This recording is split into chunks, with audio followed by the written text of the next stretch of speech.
thank you for coming on this beautiful June night, which is why it reminds us of why we all live here, these kinds of days and these kinds of nights. And so I really am very grateful for you to be here. So this kind of started out about a year ago, a little bit over, when somebody who knew I was interested in history called and asked if I'd be interested in the Mullan Road conference. And I'm going,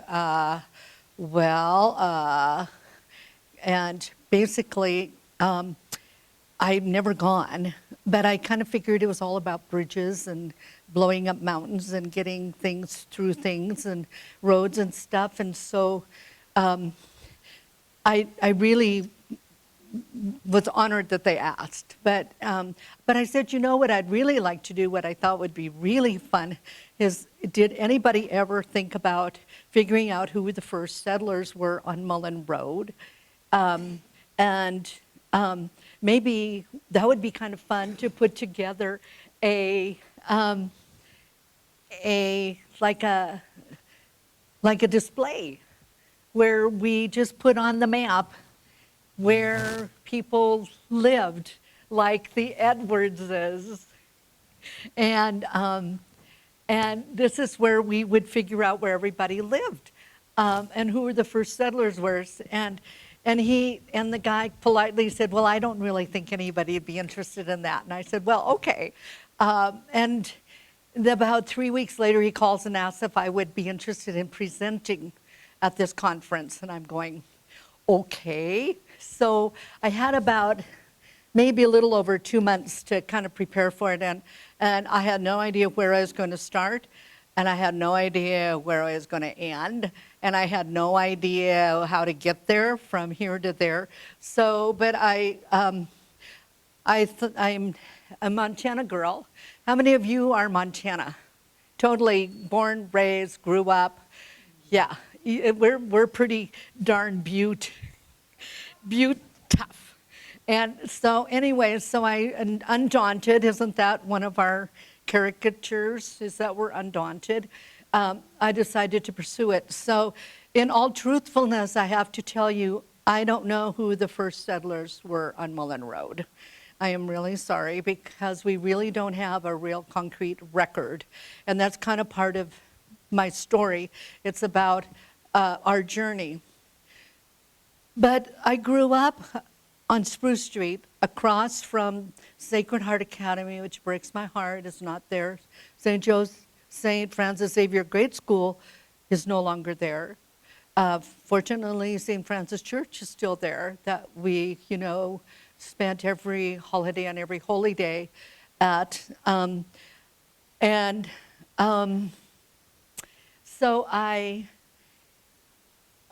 Anyway, so where was I going with that? Oh, but we always went down to the ranch to about right here, 13 North, 20 West, right, Section 5. This is where my father and his family grew up, or had their dairy farm, the Dussault Dairy. And if you know where Council Grove is, then you kind of know where it is. And of course, the Dayshaws were over here.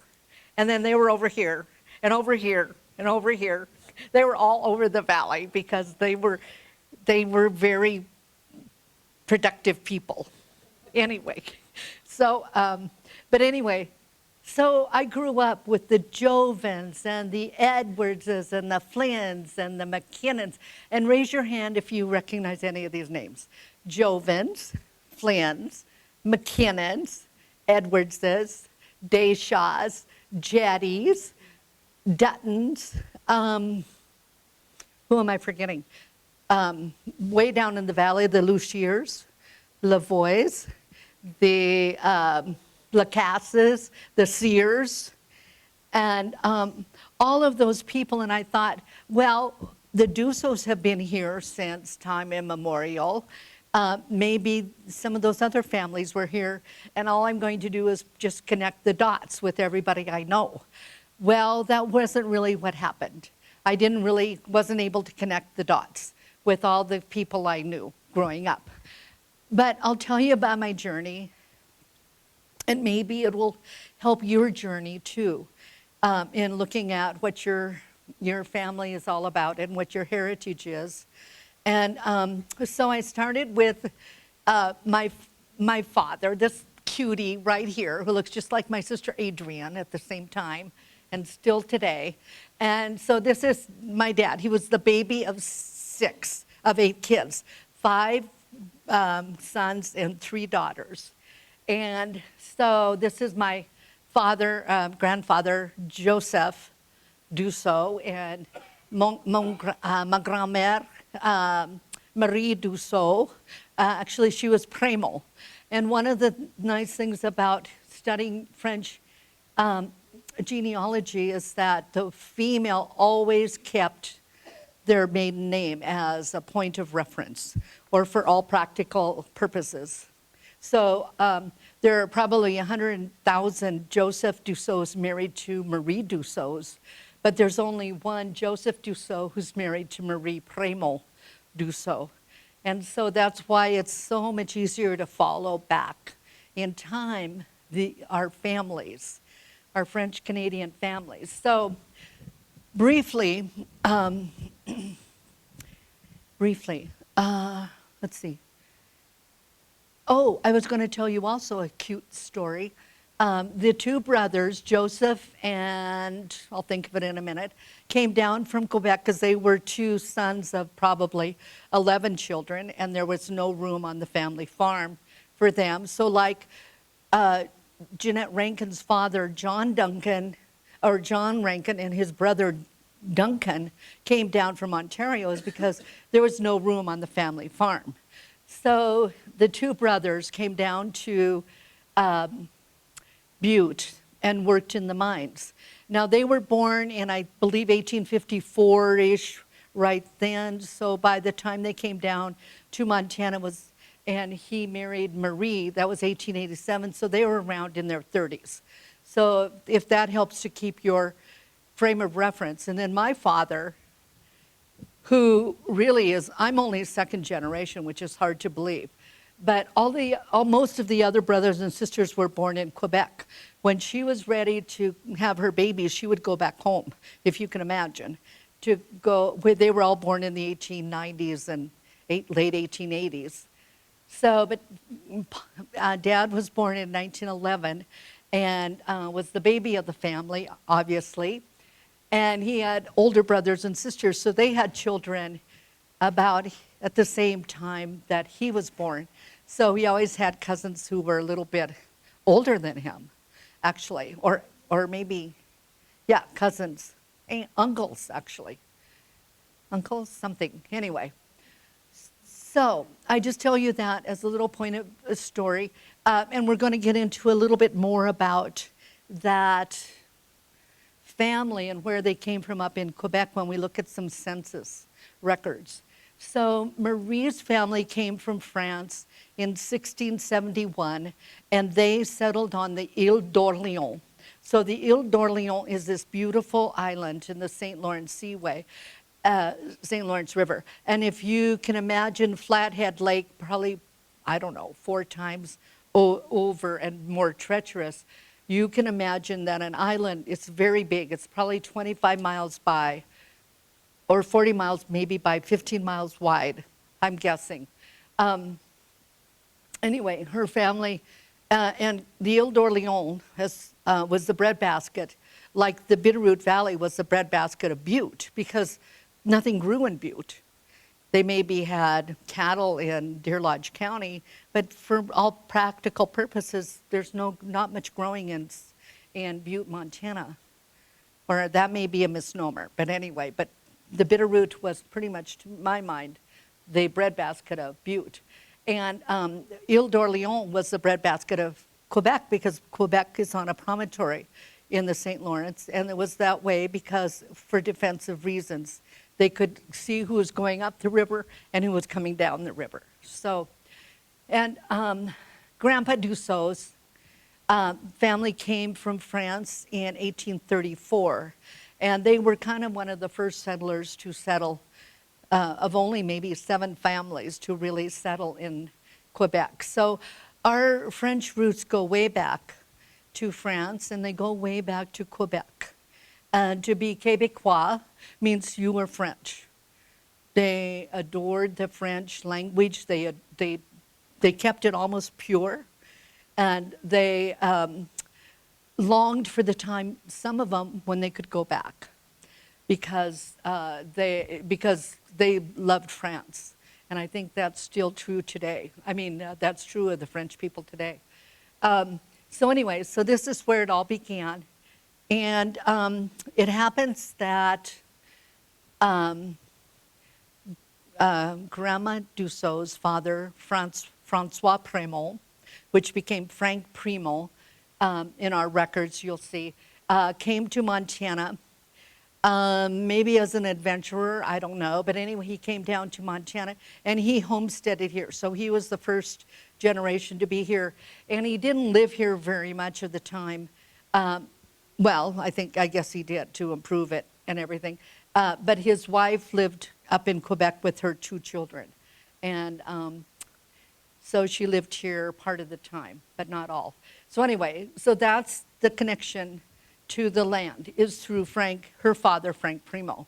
So common family stories, which we have very little of. Our family did not talk about our heritage, did not talk about our families. And I would encourage you, if anything you take from this tonight, this discussion, is that you'd start talking to your kids about your families. And and I'll go on a little bit more about that when we talk about what we really know about that settling of that area is from the people who did oral histories to write the Frenchtown Valley Footprint book, because they gathered, 50 oral histories from people who were probably born around the time of my dad, around the turn of the century.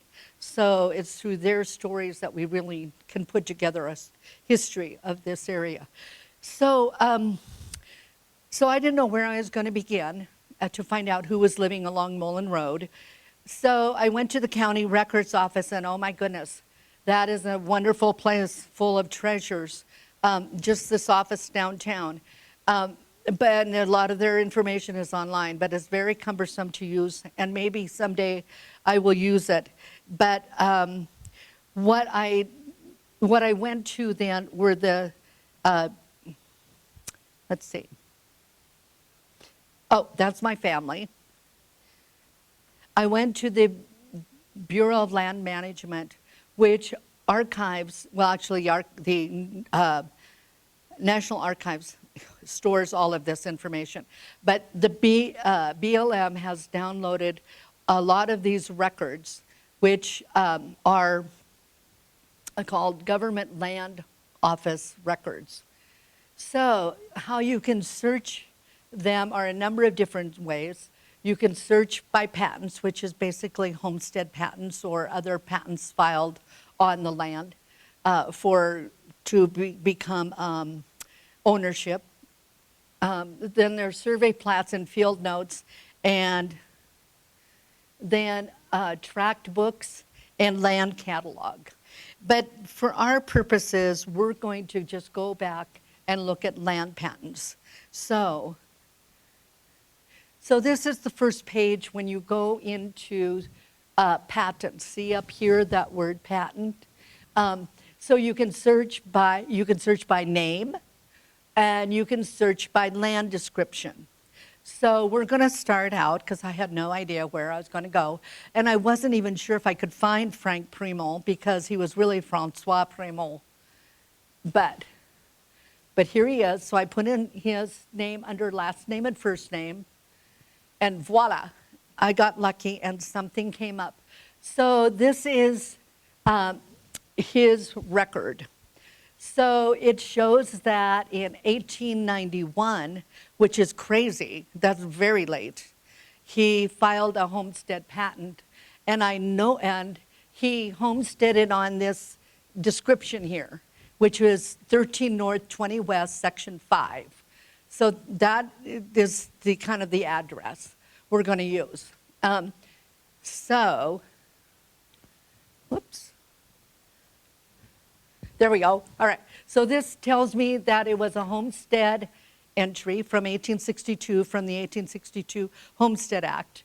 And he was able to file for how many acres? 160. And he was granted these acres in Section 5 of 13 North, 20 West. So, the first thing I want to say is that I heartily recognize the fact that this was indigenous land that was given to my family. And I want to, of course, recognize and honor our first peoples who came before us and loved and cared for this land as much as we did, as we do. I mean, who cared and loved this land. So anyway, this tells me that it was a homestead patent. And then I go to that related documents and I'm going, well, this is interesting. So it comes up with Grandpa, Frank, and that original claim in 1891, the homestead claim. And then we have John Sear. Now, John Sear was our neighbor to the left, west, heading more towards Frenchtown. And I thought that was kind of interesting. So what's going on? Is there a land swap, or is there buying and trading? And then, of course, we know the railroad came through and it had right-of-ways, so that how many know the Primrose Station and the Milwaukee Road that went through, that was electrified all along the road, came in the 1900s, I believe, 1910. So anyway, and this is his patent. It's hear ye, know ye that, and hear ye that I am granted this land for all my uses and all the things that I want to do with it. And it's kind of wonderful the way they describe it. The other thing is that was 1891. So he had to go to Helena, and it says here that he paid a certain amount of money for patent number 947 in 1887, and that was the original filing. So that's where those dates are. So it's 1887 to 1891. So how many of this is new information to you, or how many of you know this kind of stuff? Yeah, this is good. Well, this is the pathway of how I found it. So we're going to go back to Grandpa's original filing, because I was curious. Okay, so we know he had a homestead patent, and he filed for it in 1887, and he apparently proved up in 1891, and so he received the certificate for it. So what I wanted to know, well, where was it? So we go back here and remember that 13 North, 20 West, Section 5. Well, that is where he was able to homestead, right here, Grass Valley, and it is where Council Grove is. So this is a map I'll talk a little bit more about, but this is Missoula. 6 miles out, my dad always said we were at 7800 Mullan Road. So now 6 miles out, we come here, because I think these are 6 miles, right? Am I right? And then here's another 6 miles. Each of these sections is 6 by 6, 640 acres, I think. Yeah, Bill. A section is 640 acres, right? But 160 is a quarter of the section. But the 6 miles might be for the whole township. Yeah. Yes. Okay. Yeah. So this is 6 miles, and this is 6 miles from here to here. Yeah. Yeah, and then this would be 6 miles, and then 6 miles to get to Frenchtown. About, more or less, because I think we're 17 miles from Frenchtown. So I'm looking at Bill, my historian friend, so to verify this. So I'm going to go dig a little deeper, And so I go back to that first page, and now I'm going to go to land description 13 north, 20 west, and I'm going to find out a little bit more about it. So, voila. This is a listing of all the patents that were filed in this township, 13 north, 20 west. This is 13 north, 19 west, and this is Missoula, which is pretty interesting. But we begin Mullan Road kind of about here, where Missoula ends. So I'm looking at this, and we've got it in chronological order. So the first patent filing was in 71, and so there's a number of folks that you may recognize that are early, so these are our early Montana homesteaders. Okay, I'm going to go on. So then I got to thinking, well, I wonder which townships are on Mullan Road. So I kind of looked at this grid, and I kind of surmised, and I had people who know better than I do corroborate with me that it's 13 township, North Range, 19 is Missoula. So we're really kind of here in Missoula. And then 13 north, 20 west, 21 west, going north, 14 north, 20, and 21, until we get to 15 north, 21. So we are actually going north, which is really a surprise to me.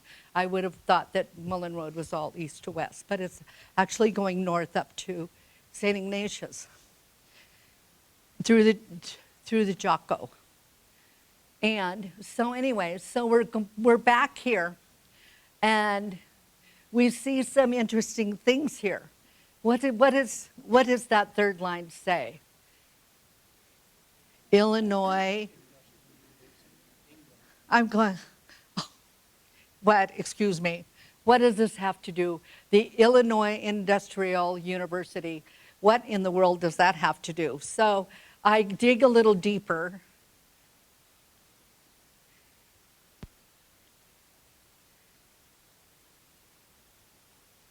And I find out that it is, you've heard of land-grant colleges, right? Well, guess what?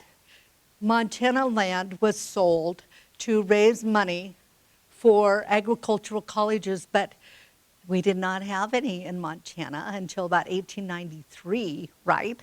So they gave that money away to Illinois Industrial University.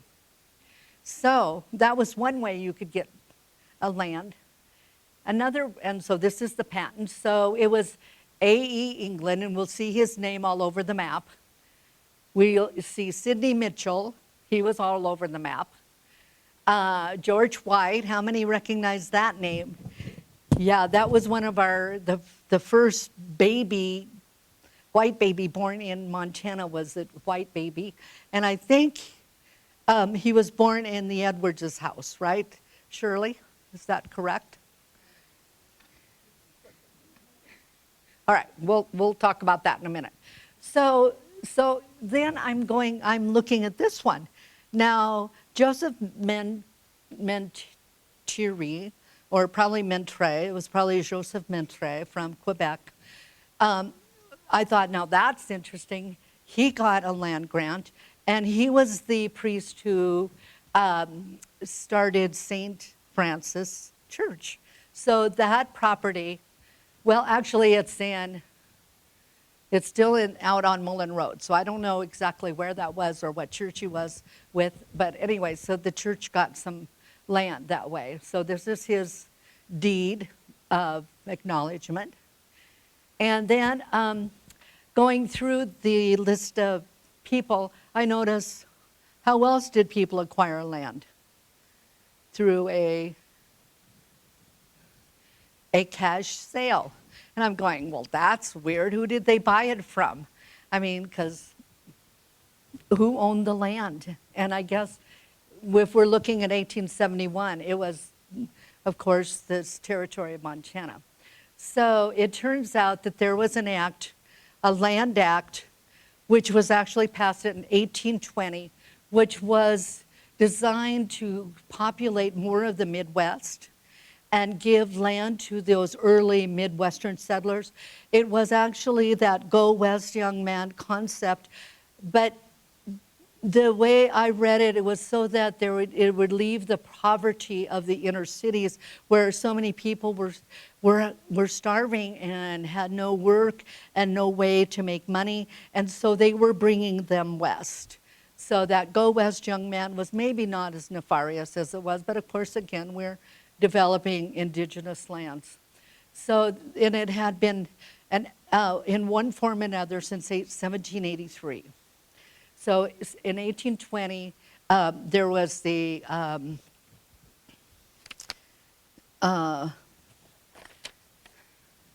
providing for the sale of public lands in entire half-quarter or half-quarter sections.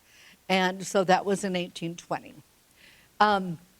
And so John Sear, our neighbor, in Section 5, was able to apply for that. There was another one, Reeve Moses, who was very prominent in settling a French town in 15 North, 21 West, which is Frenchtown area.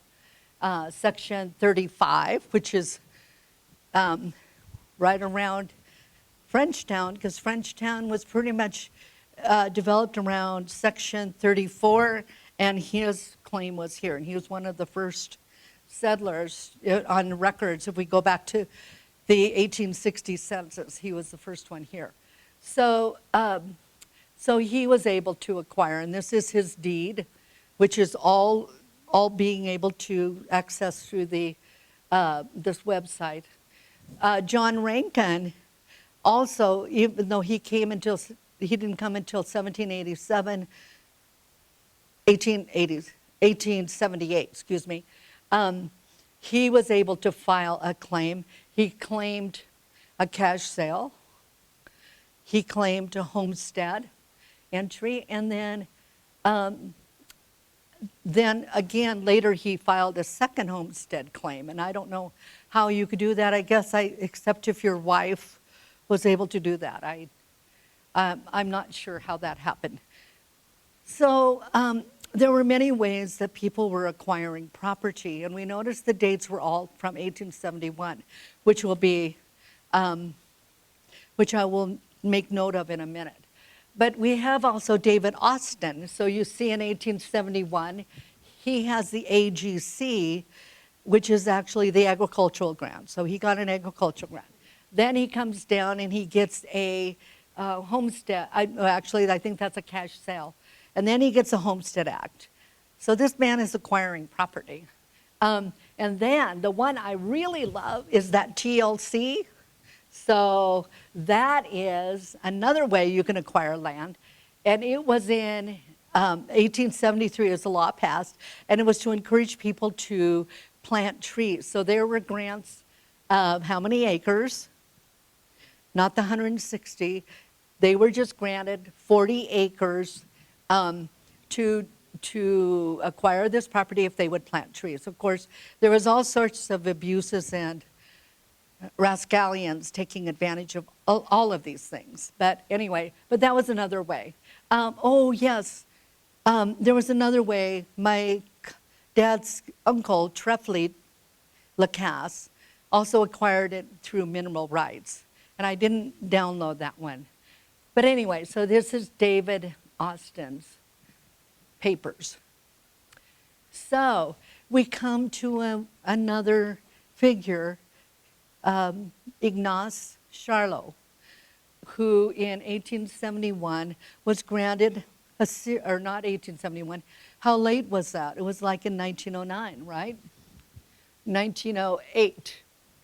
1908, he was one of our native peoples, was able to file claim on land that was, ostensibly owned by his people for generations. And it's in 15 North, 20 West. So it's this here along the Mullan Road. And I don't remember which section. Can you see which section that is? Yeah, it's hard, it's hard to read these things. So anyway, so he was able to gather land through in 1908, the Indian Trust Permit, or is that patent? Patent. And was this. And then, and then through another series until 1927, he acquired 4 different parcels of land through 4 different means. But then, of course, we have the other people claiming land, which is the U.S. government. And this was in range 13 north, 19 west, which is what I told you is what? Missoula. And which section? 30. So if I go to my map here, 25, 26, 27, 28, 29, 30. So it's about right here. Yeah, this is 13 north, 19 west. So it's right here, and that's Fort Missoula. And the other one that was able to claim lots of land was, guess who? Northern Pacific Railway. So, and this goes all the way through Montana, the acres and acres and acres. And of course, after a while, they made money paying for the railroad by selling a lot of that property. So this is a deed where my grandfather Dussault was able to acquire some land near the Milwaukee Railroad for part of our farm. So, all right. Sure. So I'm wondering, because I always want to go further back, if any of those deeds or permits showed where the grantee was from and what they did. I don't think so. I mean, they're not on the documents, because all that's on the document is the allotment, like the section and the township and the range, but not where they are from. So we go to the census records for those. Yeah, which is really interesting. Yeah. The way you find out where they're from is you get the homestead papers, and it will tell you where they became a citizen, and then you get your citizen papers, and they tell you when they came, how they came, and everybody in your family that is there when you get your homestead. Thank you, Paulette. So you go to the National Archives for that? Yes, you have to get a homestead, you have to be a citizen. And the regulations get heavier as time goes on. Yep. The real early ones you're not going to find very much, but later ones you will. Because like my grandfather had 14 kids in his family, and I was missing one, and the only place I could find her was on the citizenship papers. And it gave years of birth and all kinds of details. And so get the homestead, get the citizen, and then you get all the other stuff. Thank you, Paulette. That's a huge, huge, huge thing that my grandfather had to go through, or Frank Primo had to go through. He had to relinquish his Canadian citizenship, which is a really big deal when you're a Canadian, a French Canadian particularly. And somewhere in my pile, I do have those naturalization papers. And where I got those were years ago at the county courthouse, county records. They've got those. And they were able to get them for me. They're not necessarily online, so they had to go to the original documents and make me a copy. But they are wonderful. I think I maybe paid $5 or something. So thank you, Paulette, for that. That's huge. They can be 2 pages long, and I have one friend, her homestead papers were 120 pages because there was a conflict with a reservation, and they wouldn't grant the homestead until that was settled.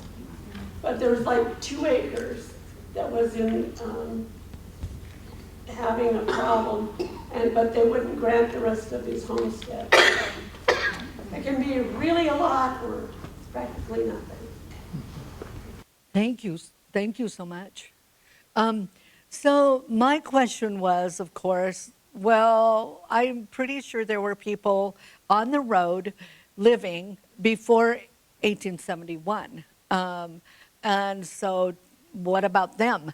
And so the reason we started with 1871 is because no one could receive a homestead patent until, no one could receive a homestead patent on unsurveyed land. It couldn't be, 100 yards from my neighbor's fence post to, 100 yards this way, and then come all the way around and come back, and that's my land, which is, we will see exactly what they did earlier. So they could not file on unclaimed or unsurveyed land. So in 1870, they did, in fact, create a survey. So this is the 1870 survey. And this is when we got 13 north, 19 west.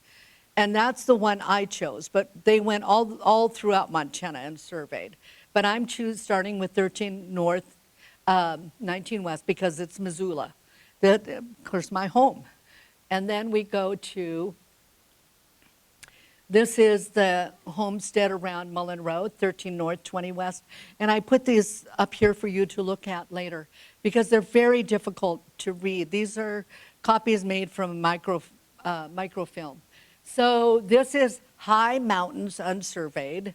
And we have, can anybody read this river that flows through Missoula?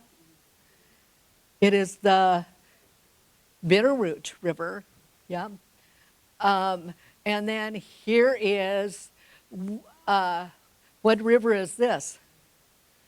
The Hellgate River, which is what?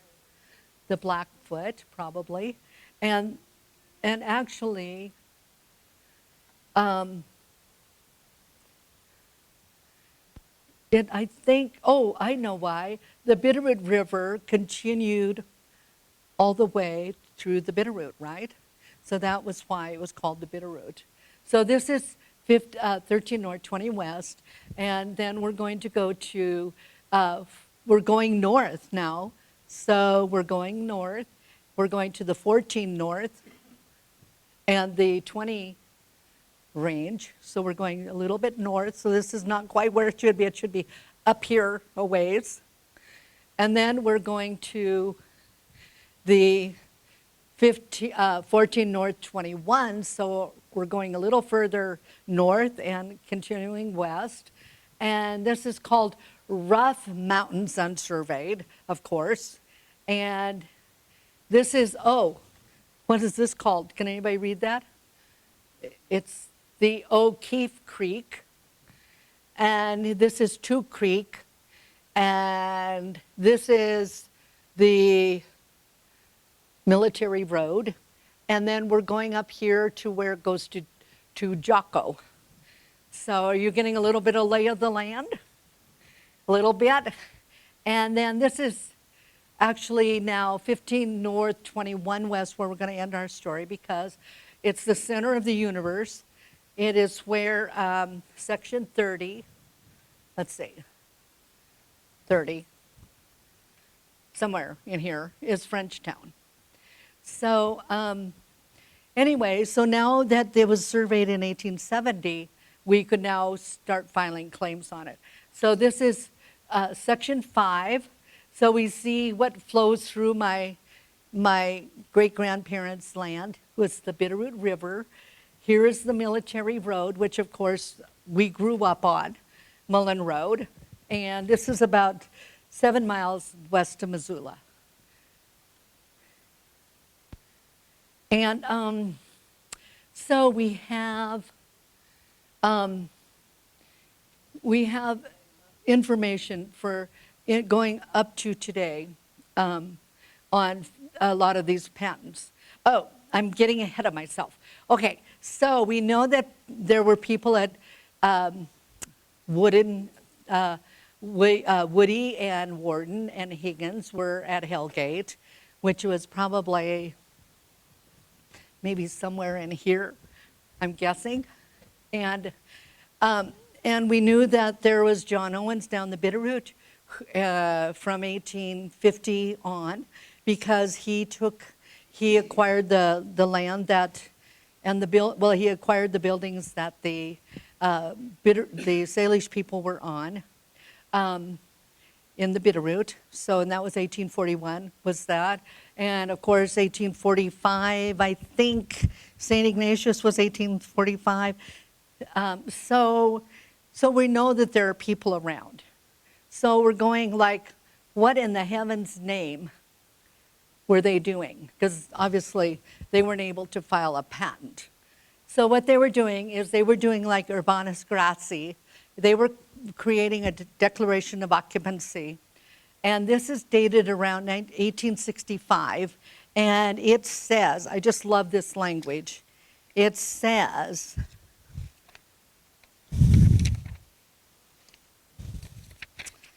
and it looks like this, and it comes from a wonderful journal ledger in the county records office. You too can go, and there are wonderful people there to help you find these. Here's by Frank Woody, claimed land, which is of course around Hellgate Trading Post. George White also claimed land around Hellgate Trading Post, and Urbanus Grassi claimed land around Hellgate Trading Post. And it says, to whom these presentations may concern, know that I, Urbanus Grassi of Frenchtown, in the county of Missoula, in the territory of Montana, do hereby declare and proclaim as a legal note to all the world that, and publish as a legal entity or notice to all the world that I have a valid right to the occupation of property, for my right to the occupation, possession, and enjoyment of all and singular things that tract or portion of land not exceeding 160 acres. So they declared to the world that they had a right to this land. And it was called a Declaration of Occupancy. And there were many, many, many of them in Missoula County. And they have them indexed, and they have them ready for you to look at and acknowledge. There are rights to toll bridges. There are rights to mining claims. There are rights to water rights. There are rights to a section of the road or section of the river to ford. There is, and it's a really kind of a wonderful little glimpse on Montana history. And the amazing thing is that it starts in 1865. Well, that's kind of weird, because I know that, we know John Owens was trading with the fathers up in St. Ignatius, and the Indian agent was at Jocko, right? And then there was Hellgate Trading Post, not so much here, but he was trading down the Bitterroot. And so what was going on there? So the fact of the matter is, those records are in Washington Territory, because we were Washington Territory from 1853 to 1863, when we became Idaho Territory. So 1863, 1864, we were Idaho Territory. Then we became Montana Territory in 1865. So we only have records from 1865. And I did try and establish connections with the Washington Archives, and they were so nice. And they said, you know what, there were probably only 100 people living in that whole area west of the Columbia, the Cascade Mountains, because they were so brutal to get over and across, and there was no reason to go there.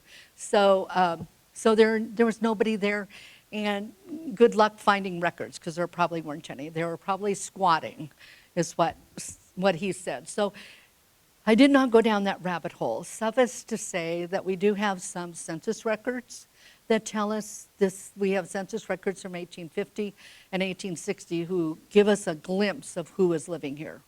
And of course, they're not 100% accurate. But Are all these records in English or in French? say what again? Are all these records in English or in French? Oh, they're in English. Good question. Yes. And I'm going back to this Urbanus Grassi because he actually founded St. Michael's. And he claimed the same land. If you look at the legal description, it's almost the same description as George White because it actually was George White's land. And he kind of allowed Father Grassi to build a church on the land, being good neighbors, of course. And but after they really moved everything to Missoula, he reclaimed that land. But it was kind of a funny story about that. And here's a William G. Edwards, who I am not sure is related to my friends Susie and Hal and Donna, all the kids I grew up with on Mullan Road. So, but we'll see that name again. Okay. So anyway, so there are declarations of occupancy, and then we come to deeds, actual sale of land. So this was from Bedard and Hamel, who were very prominent in Frenchtown at the time. And I believe this is 1870 something, 1888, actually later, 1888.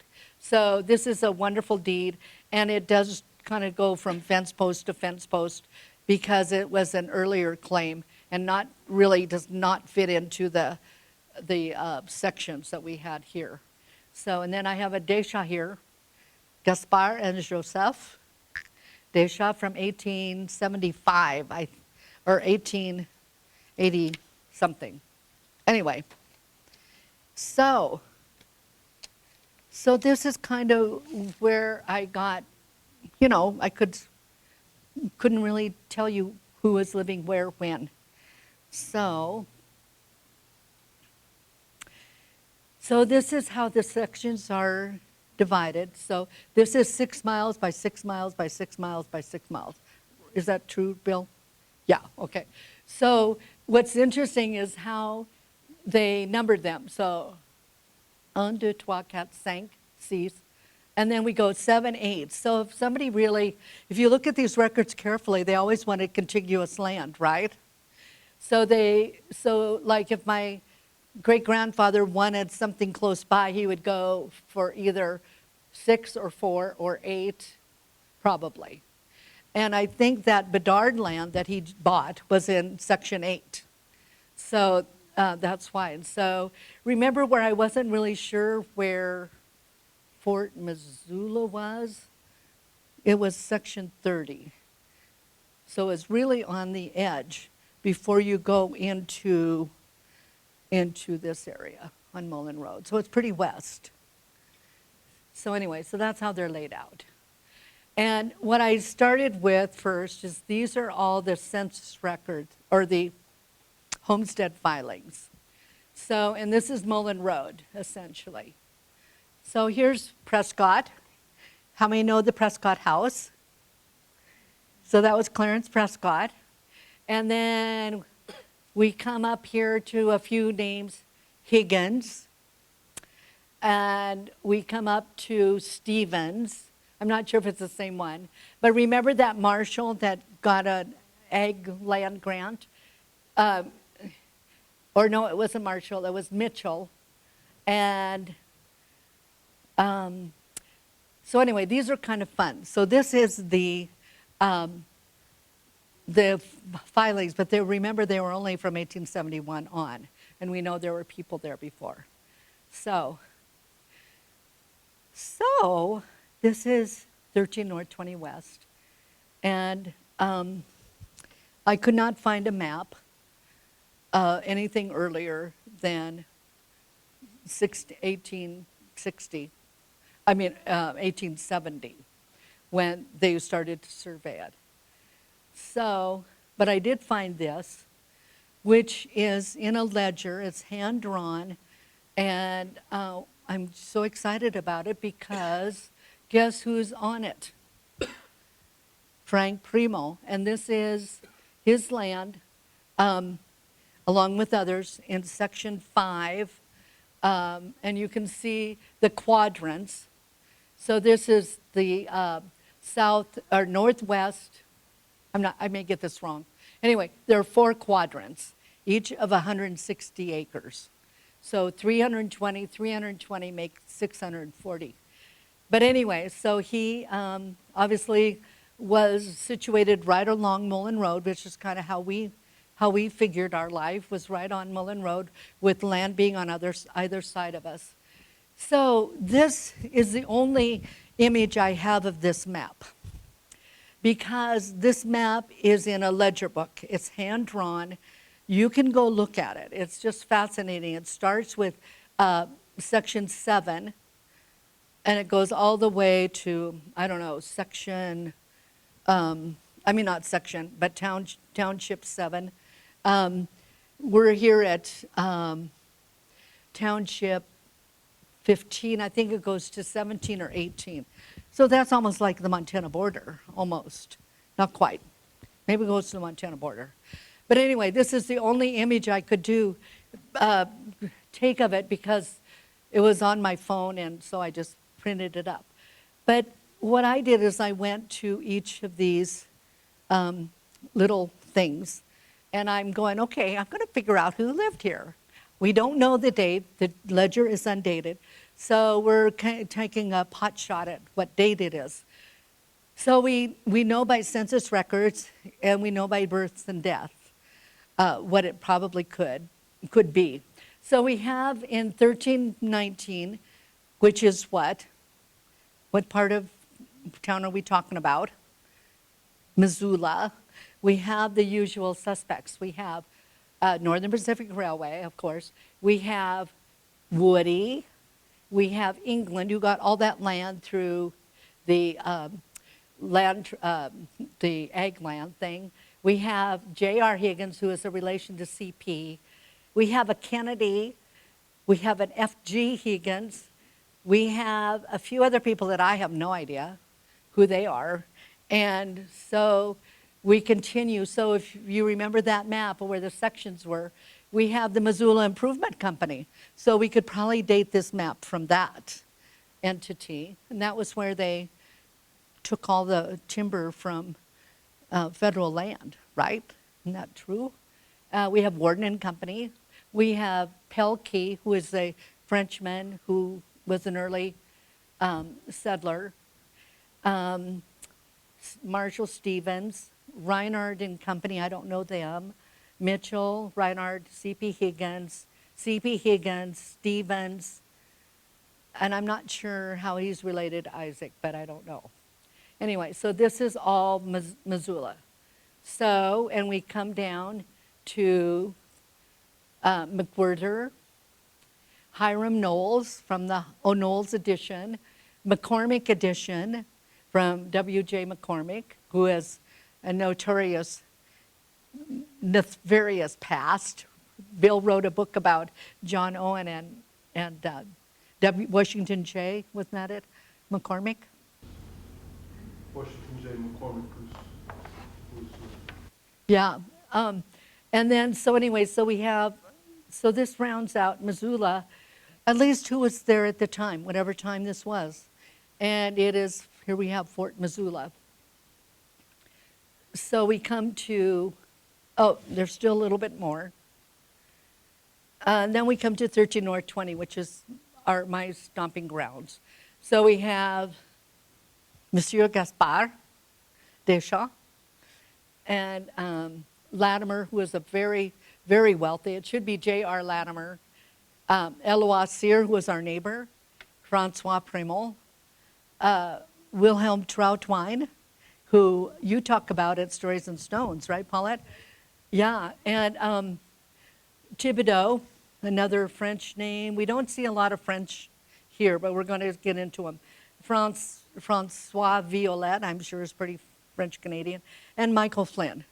There we're starting to see a little bit of Missoula that I know. Kelly, I'm guessing this might be around Kelly Island, here at this point. We have Spurgeon from where? The area around Orchard Homes. We have Josephine Dukes, who's quite, we have La Roque and Jetty, another familiar name from my growing up. And there may be some other names that you recognize. But this is, again, this area here now. This is 13 North, 20 West, kind of between, I don't know, well, I think it's Grass Valley. I think you're coming out of the hills, the Clay Hills and down, and I bet this is where this is. And then this is Grass Valley, because here we are, the Dussaults, and this is the Sears. And I'd like to talk with any of you who know anything about a way station at the Sears. Did anybody of you remember a stage station at the Sears? I really would love to talk with you about it, because I have an interesting story a friend told me. So anyway, so this rounds out that area. So now we're going to 14 North, 20 West, and who do we see here? As in Baron O'Keefe, this is his brother, David. So we're kind of coming closer now to Jocko Road, where Baron O'Keefe was. Yep, here we go. Cornelius O'Keefe.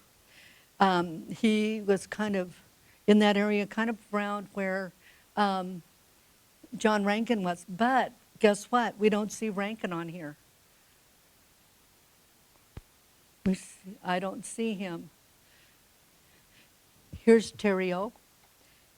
Yay. Now, I would love to help me identify where that could possibly be.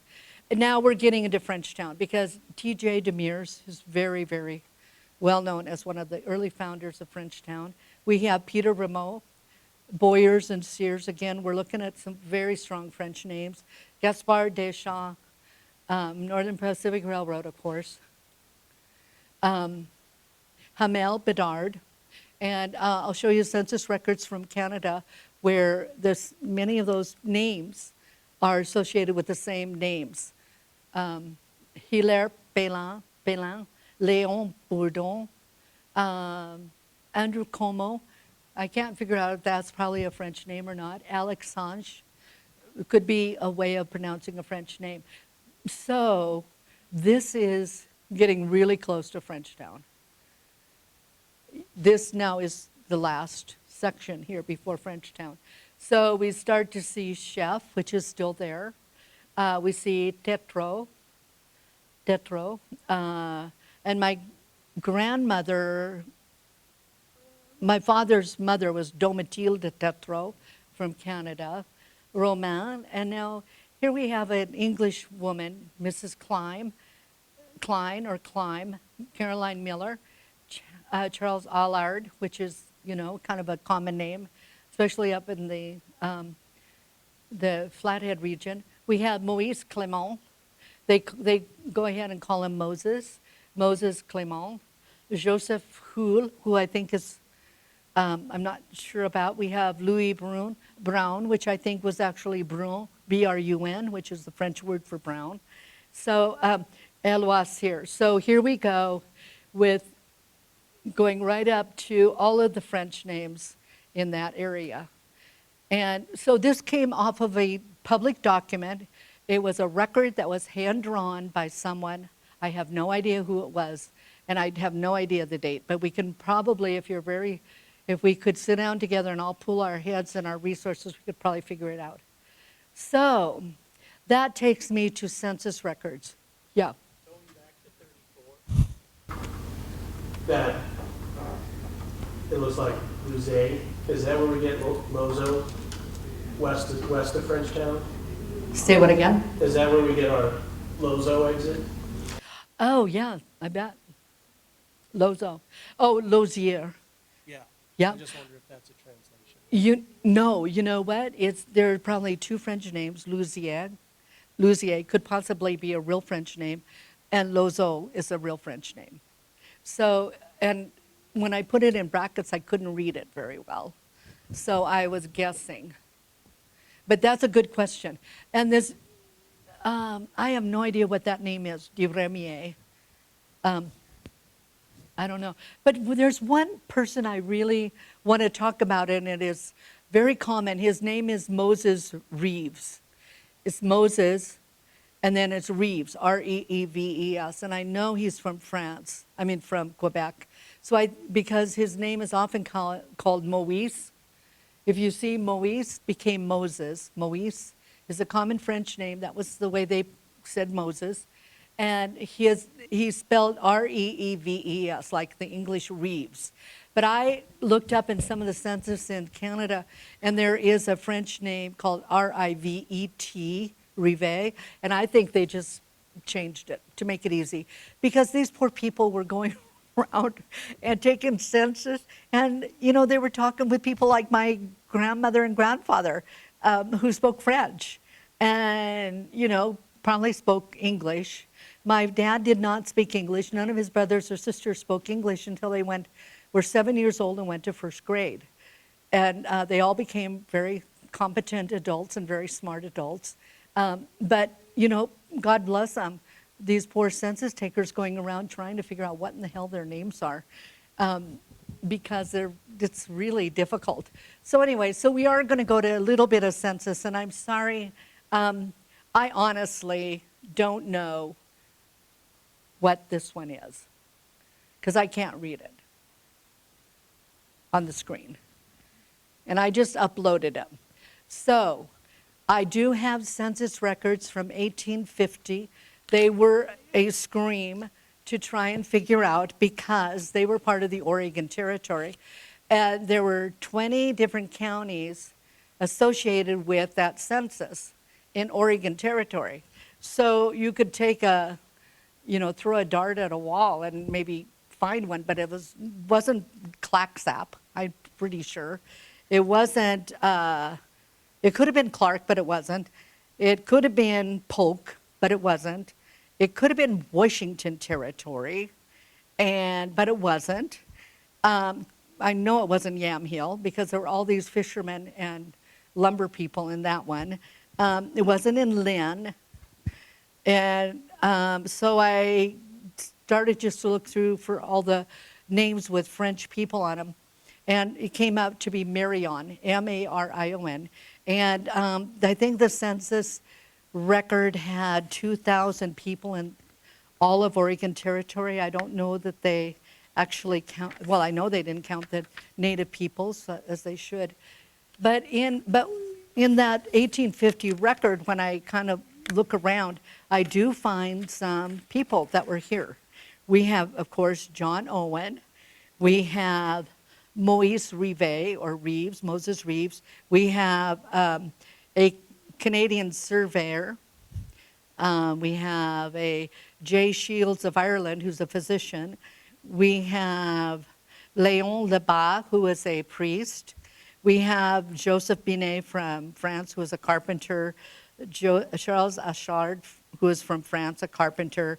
We have Louis J. Menz, who is captain of commerce, so proclaimed. And so we just go through these, and we don't necessarily have a lot of our familiar names. But we do have Joseph Mentier, who is the Society of Jesus, who I think is that same Joseph Mentre, who acquired property in Missoula. I think it was for St. Francis, but I could be wrong on that. But anyway, they are running a mission somewhere around with a whole bunch of Catholic people, French people.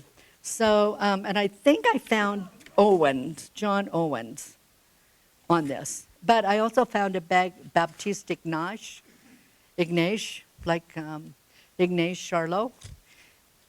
But I don't know for sure who he was. And so anyways, so that was 1850.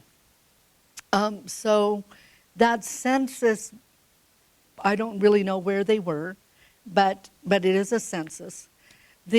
One of the wonderful things that Bill told me about was the records of John Owen that go from 1850 to 1859, essentially, right?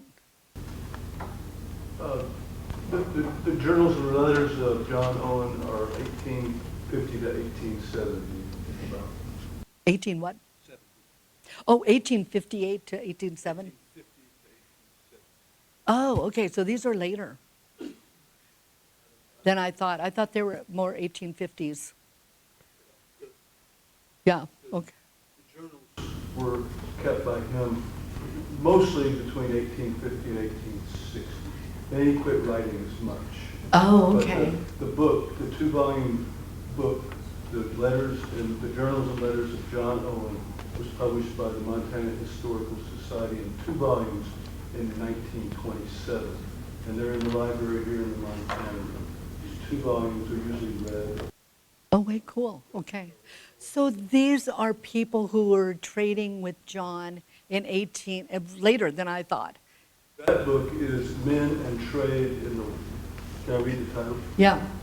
It's called Men and Trade on the Northwest Frontier. And this was put together by, put together by George Wiesel, who was a University of Montana professor in the, I believe this came out in the 1950s. And it's basically, he was related to the McCormicks. He had access to the journals because they found the journals at the McCormick estate over by the hospital. And in those, what it was, the ledgers, the business ledgers of John Owen is how he was able to write this book, which talks about all the people who did, who traded with John Owen between 1850 and 1860. Okay. So I was a little bit earlier. I was thinking it was from the 50s. So it would give us that picture. Yeah, okay. Oh, it was 1850s. Yeah, okay. So because if you were a farmer, where would you get all your supplies? You didn't have Warden and Haynes or Warden and Higgins because they weren't there yet. They weren't there till 1862. So this, to me, was a great resource as to figuring out who actually was living in the area. A lot of the people were trading were in the Bitterroot, but there are a few names from this area. So I found this a treasure, and you might too. The other thing about what Mr. Wiesel did was he would talk about, there's a guy named Robinson Crusoe. Joseph Lampre, I'm guessing it's a French name. Lampre, it's Lampre. I didn't read about him because he didn't come up in my studies. But so this is a great tool to use. So I went to the census records, and I did get to 1860s. And I'm not going to even show them to you because I can't read them because they're so illegible when they're blown up here.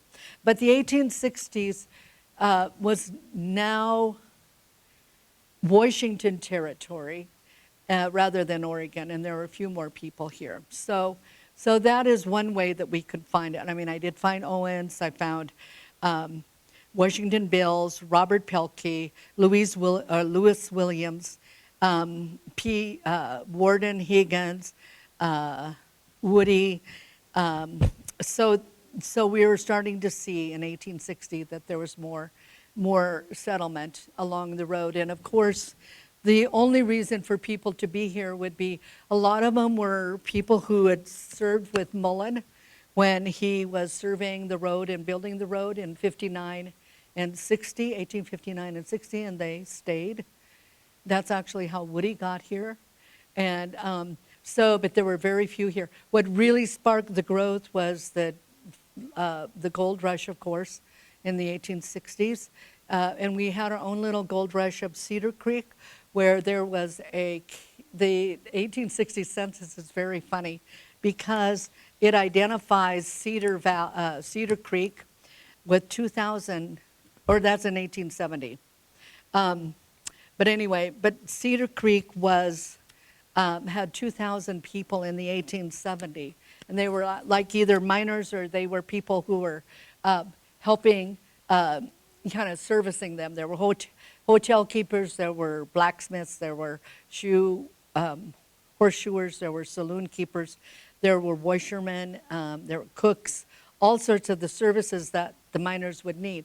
But probably 90% were miners. So we have the 1870 records, and those were very interesting because we started to see more development along Mullan Road.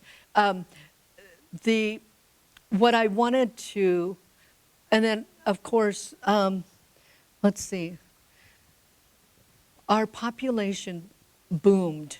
So by 1880, Montana Territory became a territory in 1865. The Montana census in 1870 was a Montana Territory census, and 1880 was Montana Territory again. And I think we went from 23,000 people in Montana Territory to 40,000. I mean, we doubled. Let me see if I've got that. Yeah. Let's see. The area, what I think is really interesting, though, was the area east of the Continental Divide was part of the Nebraska Territory. And that I thought was pretty interesting. I had never known that. That was a piece. So I think I'm going to just conclude a little bit with just talking about the French Connection. So my grandmother and grandfather came from the area south of Quebec, or south of Montreal. They kept moving west as their families got larger, and they needed more land for the different members of the family. So they were from La Ville de Marie, or Marieville, and Saint-Jean-Baptiste. And so I've got the census records for those. You can look at them. They're beautifully handwritten. And they are, we see Hamel, we see Bedard, we see Lucier, we see many of the same names, Lavoie, Deschamps, on those census records. Now, they may not be your line. A lot of, like my Lacasse relatives came from Eastern in the Gaspé region. But another great find was I don't know if you've ever seen Find Me a Grave. And they do have records, probably from St. John the Baptist Church, where people came from. And the people in that cemetery with French names are, I would bet, half and half from the same area that my family came from. So I think they were bringing their friends and relations and neighbors down to Montana to settle. So that's what I have. I cannot tell you who were the first settlers on Mullan Road, and I'm sorry. But I hope I gave you a little bit of a picture of who they might have been. Thank you. Thank you. If you have questions, I have the mic. We are recording, so we'd like to use the mic if you have questions. And I'll open the shades if you want to go over and look at the plat maps. Oh, Jim, I knew you'd have one. You always have one. I have to believe, Jim Habeck is my name, and when my ancestors came to Ellis Island, what would they told them their names were Habeck, H-A-B-I-C-H-T. They anglicized it, the person who heard it, and put down H-A-B-E-C-K. And Muellers became Millers. So I'm trying to figure out, in many of these things that she was talking about to us tonight, that I'm not sure about French names, but the point is, or Polish, but these European immigrants, whether they went to Canada or USA, probably did have, their name is anglicized. Yes. And here's Paulette, and her name was... My last name is Parpart. Probably French, it would be Papa. Yes, Papa. Papa. Except that we're not French. We're German. And Norwegian and Swedish, but not French. Anybody else? Questions? What was the original pull of these French Canadians to come here? I've heard different stories. I've Well- heard that it was because of the Belgian priests. Say what again? The Belgian priests up in St. Yeah. Ignatius, or here at the hospital, or I'm just wondering if you have any information on that. They were mostly the Society of Jesus. I mean, if you look at Ravalli, Father Ravalli, Father Demirs, Father Montre, Father Grassi, and a lot of them were Belgian. Yeah, but what, that wasn't my question. Oh. They were already here, well, but what about the settlers who came from Canada? French settlers, did they come to this area because of the French? What was the question? Did they come to? That is a good question. Oh, What pulled them to Montana? why did the French Canadians come here? That's a really good question. Was it part of the trading, fur trading and all of that? They discovered Yeah, it? but, you know, they left. They didn't Yeah, stay. they didn't stay. Yeah, that's a big misnomer because they didn't stay. None of these people were fur traders. Some of the native people were who settled, like the Finleys. They called themselves traders. Let's see, what do they say? Traders and trappers. But like the Demirs and the Louis Brown and Brown, I don't know what brought them here, to be honest.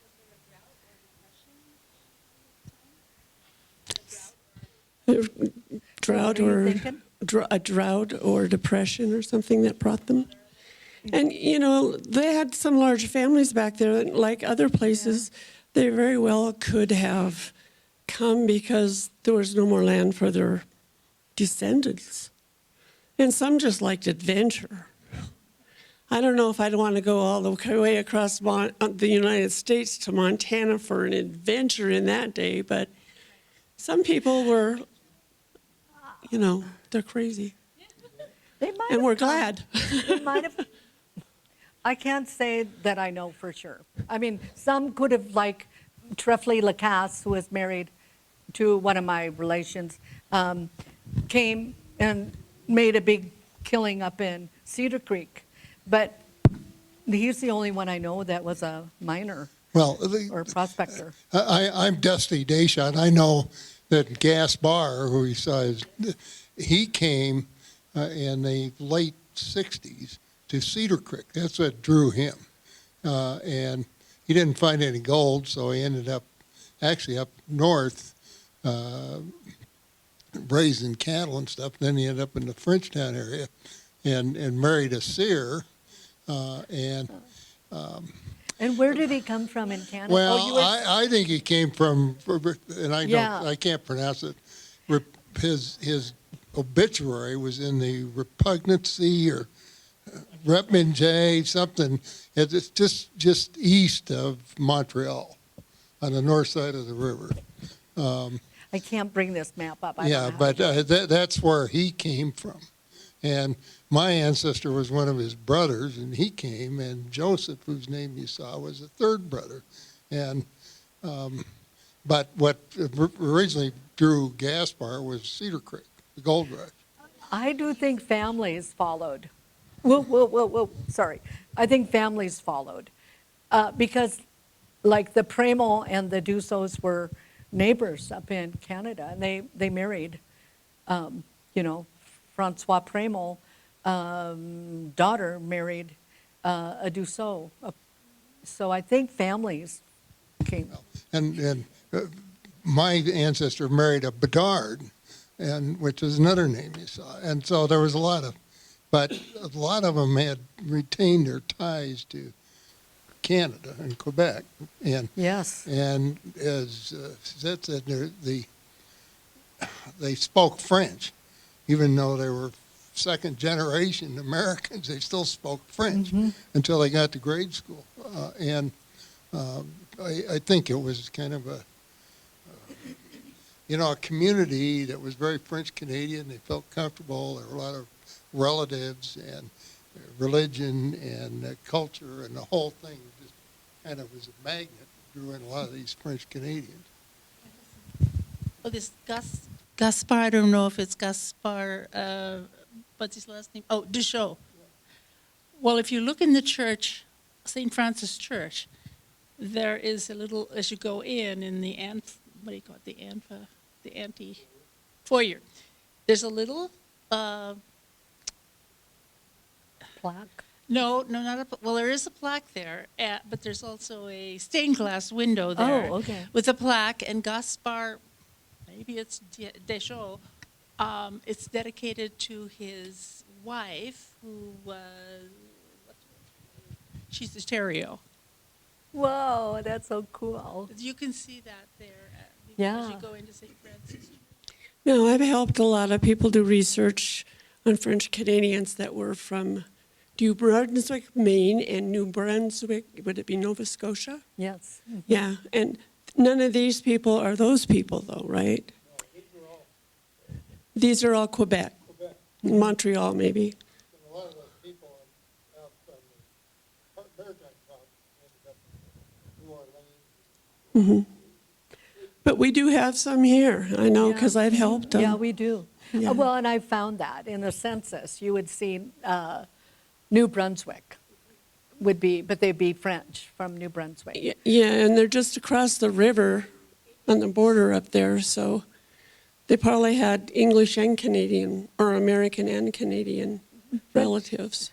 But that find me a grave or find a grave, I don't know if it's legit, but it was really fascinating because the Frenchtown Cemetery, or I guess it's St. John the Baptist Cemetery, they have 350 people interred there. And so what's really interesting is that they don't show always where that person came from. But there were two main places they came from. It was from this area in Quebec, where my great-grandfather came from, and also from the neighboring parish. I don't know if I have that, that I can show, but a neighboring parish called Ménez-Régie, which is actually together, and they're under this place called Rouville, under this area. So, but looking on the census records, there are a number who came from New Brunswick, or I think that's what they called it, New Brunswick. They didn't call it Quebec. What's that?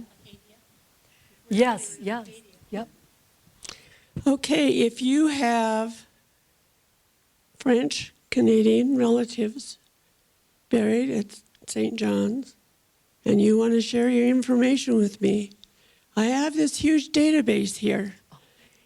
I mean, huge, because I've cataloged all the cemeteries in 8 counties in western Montana.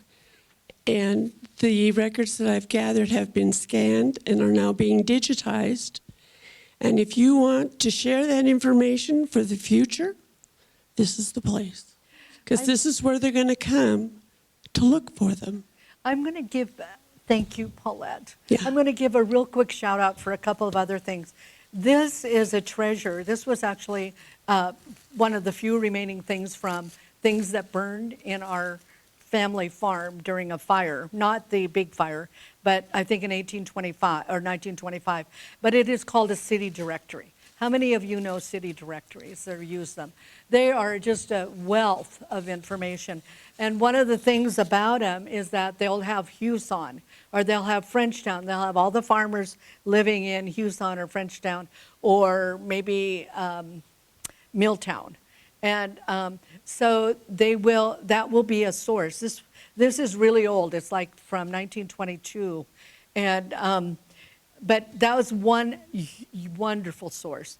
The other one, of course, is Following Old Trails by Stone. He wrote these as weekly columns in the Missoulian in 1911, I believe, 1915. So they are a real accurate look at what life was like then. And then the other shout out I wanted to give you is about Frenchtown Valley Footprints, because this was the Frenchtown Historical Society. And the biggest thing they did was they interviewed probably, I don't know, 100 people who were my dad's age, this age, you know, born around the turn of the century to the 1920s. And their stories tell us about a time and a place. They can verify that Cormier, and that's funny we don't have Cormier on this, because he was a big lumber person. So Cormier, oh yeah, I remember sliding down the hill on Cormier's hill, and then I remember when Cormier closed and laid everybody off because they didn't have enough lumber or something happened. So you get all of these little connect the dots stories. So what I have taken from that is I'm going to interview my generation. I'm going to interview all of you people, because our stories will tell us what Missoula was like that you can't find even in the newspapers of the day, or you know, of I don't know what else, the newspapers of the day. Yeah. So anyway, so This collect your library stories. has the only original existing 1890 city directory in our collection. They made copies for the university and Helena and one other place. And as far as I know, we're the only 4 places that have it, but we have Wow, the original.